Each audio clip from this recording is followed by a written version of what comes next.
আসসালামু আলাইকুম বন্ধুরা, কেমন আছেন আপনারা? আশা করি সবাই ভালো আছেন। আলহামদুলিল্লাহ আমিও ভালো আছি। আবার একটি নতুন ভিডিও নিয়ে আপনাদের সঙ্গে চলে এসেছি। মিজানুর রহমান আজারি ওয়াজ। আপনারা যারা যারা মিজানুর রহমান আজারি ওয়াজ শুনতে ভালোবাসেন তারা ফুল ভিডিওটি দেখতে থাকেন। আশা করি ভালো লাগবেন বন্ধুরা। আমার দিনের ব্যাপারে সবচেয়ে কঠোর ওমর। বিশ্বনবী বলতেন, আমার পরে কোনো নবী নাই, কোনো রাসূল নাই, তবে আমার পরে যদি কেউ নবী হতো আমার ওমর নবী হয়ে যেত। লা নবিয়্যা বা'দি ওয়ালা রাসূল, আমার পরে রাসূল নাই, কোনো নবী নাই, তবে লাউ কানা বা'দি নবিয়্যুন লাকানা উমর। প্রভু তুমি বলেছো রাসূল দেবে না, বলনি দেবে না ওমর, বলনি দেবে না হামজা তারিক, খালিদ বিজয়ী সমর। প্রভু তুমি বলেছ রাসূল দেবে না, বলনি দেবে না ওমর, বলনি দেবে না হামজা তারিক, খালিদ বিজয়ী সমর। প্রভু তুমি বলেছ রাসূল দেবে না। আল্লাহু আকবার। মদিনায় যত মুনাফিক ছিল জমের মতো ভয় পাইতো সাইয়েদনা ওমরকে। শয়তানদের লিডার ইবলিসও ভয় পেত ওমরকে।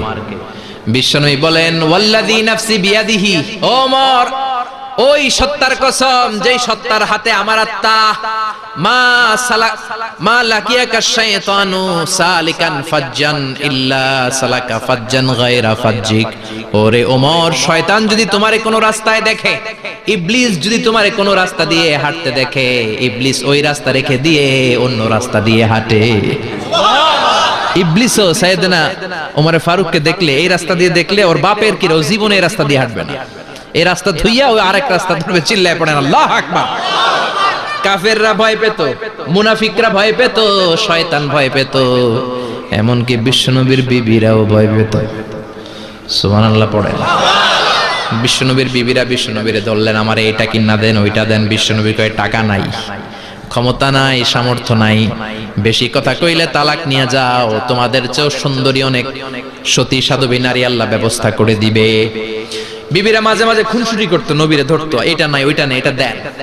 একবার সব বিবিরা টাইট করে ধরছে, ও নবী, আয়েশার ঘরে যেদিন থাকেন সাহাবারা বেশি হাদিয়া পাঠায় কেন, আমাদের ঘরে যেদিন থাকেন পাঠায় না কেন? কালকে জুমার নামাজের পরে ঘোষণা দিবেন সবার ঘরে সমান সমান হাদিয়া। নবী কয়, আমি হাইতান্ন। ও মিয়া, কে হাদিয়া দিবে, কটুক দিবে, এটা কি ইমাম সাহেবের কাজ? ইমাম সাহেবের বাসায় কে কোন দিন কি খাওয়াবে, কি গিফট দিবে, এটা তো কে যে গিফট দিবে তার ব্যাপার। বিশ্বনবী বললেন, আবু বকরকে সবাই ভালোবাসে, তাই আবু বকরের মেয়ের ঘরে যেদিন আমার ডেট পরে থাকার সময়, ওই দিন হয়তো বেশি হাদিয়া পাঠায়, তোমাদের ঘরে পাঠায় না, আমার বলার কোনো সুযোগ। বিবিরা কয়, না আপনারে বলতেই হবে। নবী কয়, আমি পারবো না। বিবিরা কয়, পারবেন। ইন দ্য মিন টাইম দরজার উপর থেকে কে যেন সালাম দিল, আসসালামু আলাইকুম ওয়া রাহমাতুল্লাহ। বিশ্বনবী বললেন, ওয়া আলাইকুমুস সালাম। বিশ্বনবী বুঝতে পারলেন সালামটা আমার ওমরের সালাম। বিশ্বনবী সালামের উত্তর দিয়ে বিবিদের দিকে তাকায়, দেখে একটা বিবি ওর সামনে নাই, সব উধাও, ভ্যানিশ হয়ে গেছে। ওই যে ওমর। সুবহানাল্লাহ পড়বেন না? এই জন্য ওমরকে শয়তানও ভয় পেত। আমাদের বাচ্চাদেরকে, আমার মেয়ে একটা মাত্র মেয়ে, খাইতে চায় না। শুধু আমার মেয়ে না, অধিকাংশ বাচ্চাদের এই অবস্থা। ওর আম্মু এদিক দিয়ে খাওয়ায়, আবার দৌড় দেয়, আবার আমি খাওয়াই, আবার কান্নাকাটি করে, বলে গল্প শোনাও, তাইলে খাবো। এখন গল্প শোনাইলেও খায় না। বর্তমান সময়ের ছেলে মেয়েগুলো এরকম, এত জ্বালাতন করে, খেতে চায় না তো বলতে হয় বাঘ আসবে, বাঘ, সিংহ আসবে, সিংহ, সিংহ মামা আসবে, ঘুমাও ঘুমাও, এগুলো আমরা বলি না? বড় দোষী এতে আপনারা কি বলেন? বাচ্চা যদি না ঘুমায়, না খাইতে চায়, এগুলাই তো বলে। বাঘ আসবে, বিড়াল আসবে। মদিনাতে ওমরে ফারুক যখন খলিফা, মদিনার কোন বাচ্চারা যদি না খেতে চাইতো, না ঘুমাইতে চাইতো, মদিনার মায়েরা বলতো, তাড়াতাড়ি ঘুমাও, ওই যে ওমর আসতেছে, ওমর। আল্লাহু আকবার। কি শাসক ছিলেন সাইয়েদনা ওমর! সবাই সমান, উনার বিধান, উনার রীতি সবার জন্য সমান।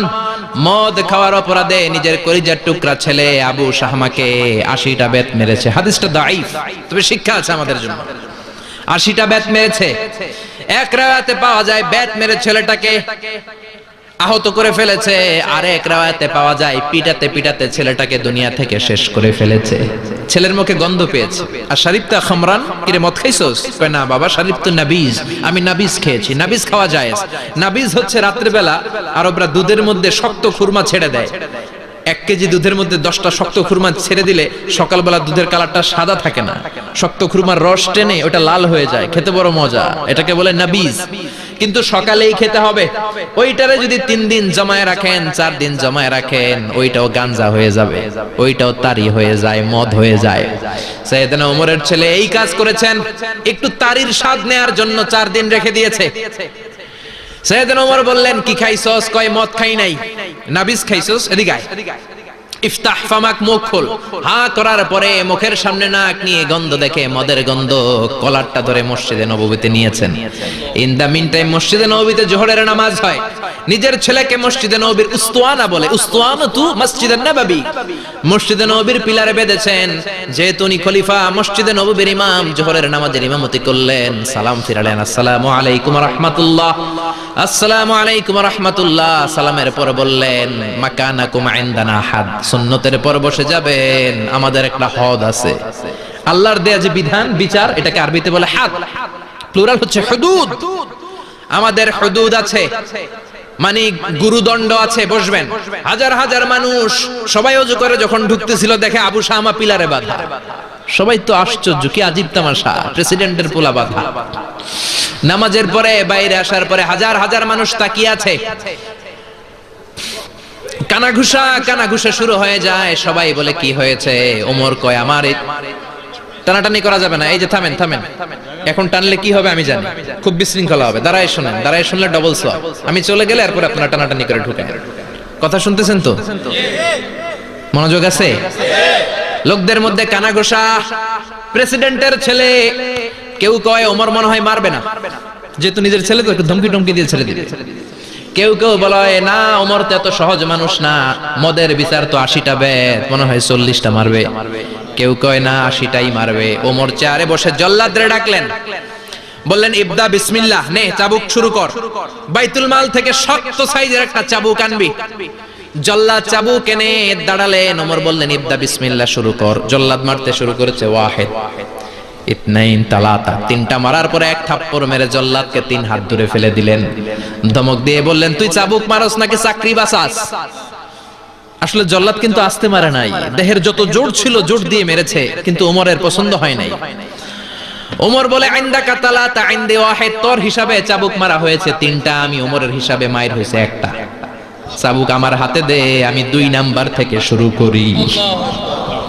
ওমরে ফারুক 2 নাম্বার শুরু করলেন। 2, 3, এক একটা চাবুক মারে, ছুপ ছুপ করে চামড়া ছিলে, রক্তগুলো মসজিদে নববীর বারান্দার পিলারের মধ্যে লাগে। ওমরের যে শক্তিশালী দ্বিতীয় কোন পুরুষ মদিনার জমিনে ছিল নাকি? ওমরের হাতের মাইর। ছেলেটা চিৎকার দিয়ে বলে, বাবা, ও আব্বা, আর মদ খাবো না, ছেড়ে দেন, আর খাবো না। মদ তো আমি খাই নাই, আমি খেয়েছি নাবিজ, 3-4 দিন রাখার কারণে একটু মাতলামি হয়েছে আমার।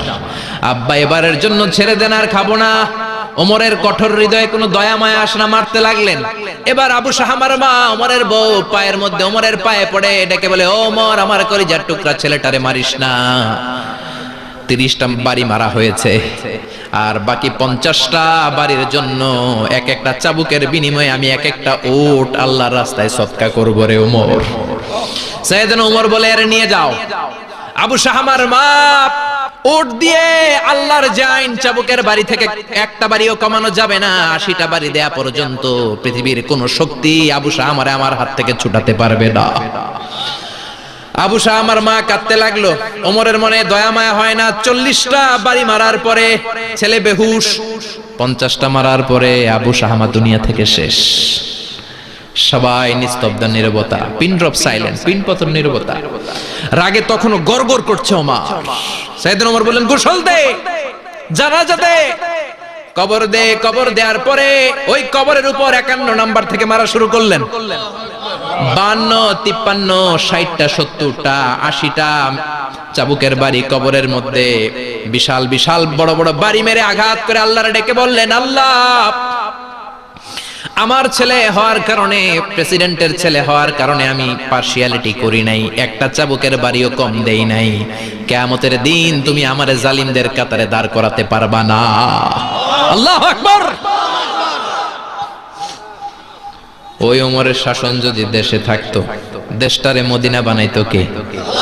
এখন রিকশাওয়ালার পোলার জন্য এক নিয়ম, প্রধানমন্ত্রীর পোলার জন্য আরেক নিয়ম, কুলিওয়ালা ঠেলাওয়ালার জন্য এক নিয়ম, প্রেসিডেন্টের মেয়ের জন্য আরেক নিয়ম। জোরে বলেন ঠিক কিনা? সবার জন্য যদি এক নিয়ম হতো, চুরি করলে যদি হাত কাটা হতো, জিনা করলে যদি পাথর মেরে গর্দানটা উড়িয়ে দেয়া যেত, বাংলার জমিনে আর কোনো চোর আর জিনাখোর পাওয়া যেত না। চুরি করলে হাত কাটো কার আইন? তবে এটা কলা চোর, মুরগি চোর, ডাব চোর, আম চোর না। যেই চোরগুলো একটা কলমের সিগনেচারের খোঁচায় দেশের হাজার কোটি টাকা মেরে দেয়, ওই চোরদের হাত আগে কাটতে হবে। জোরে কোন ঠিক কিনা? এক কলমের খোঁচায় শেয়ার বাজার খাইয়া ফেলায়, হলমার্ক খাইয়া ফেলায়, দেশের টাকা সুইজারল্যান্ডে পাঠায়, ওই চোরগুলার হাত। জোরে বলেন ঠিক কিনা? এজন্য বিশ্বনবী বলতেন, আসাদুহুম ফি আমরিল্লাহি উমর। আল্লাহর দ্বীন বাস্তবায়নে সবচেয়ে কঠোর সাহাবী ছিলেন ওমর। আবু বকর ছিলেন নরম, ওমরের মেজাজকে গরম বানাইছে কে? এই জন্য ইসলামের মধ্যে যেমনি সহনশীলতা আছে, আবার ইসলামের মধ্যে বিদ্রোহ আছে না নাই? অন্যায় দেখলে থামিয়ে দেওয়ার দরকার আছে রাড়াই। ভিডিওটি ভালো লাগলে একটি লাইক, কমেন্ট ও শেয়ার করে পাশে থাকবেন বন্ধুরা। আরও নতুন নতুন ভিডিও পেতে চ্যানেলটি সাবস্ক্রাইব করবেন বন্ধুরা। যারা শেষ পর্যন্ত ভিডিওটি দেখেছেন তাদের জন্য অনেক অনেক ভালোবাসা থাকলো বন্ধুরা। সবাই ভালো থাকবেন, ধন্যবাদ।